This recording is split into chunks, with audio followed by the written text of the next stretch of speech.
Yan mga idol, so nagpagawa na tayo ng bahay natin, no? Kasi matagal-tagal na to hindi natapos. Hindi na umpisahan, no?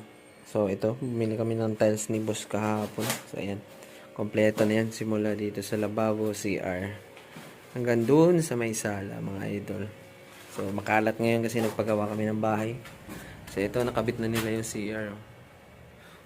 Yan si boss sa loob. So ito, ano to, lalagyan ng bar counter yan dyan mga idol. Dito tiles. So ito na yung natapos nila. Bilis lang ng paggawa nila. So pinapakyaw na namin to mga idol para wala na kaming iisipin, ano. Ngayon si boss, oh, happy na siya kasi matutupad na yung pangarap niyang bahay. Lahat naman, sino ba may gusto na ano?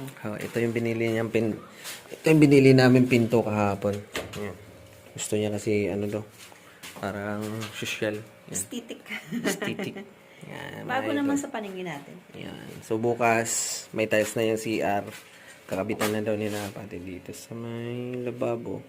Kaya pinloringan nila to. Pininising nila. Ito bar counter mga idol. So, magko-grocery muna kami mga idol kasi nagugutom na yung mga ano, Kampon.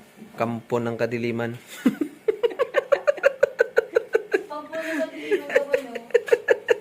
Oh, yung papangit.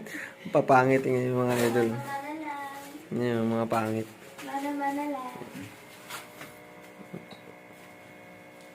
Mga walang ginawa kundi mag-cellphone. Kaya nga. Mga mukha ng mga nagsi-cellphone lang buong araw.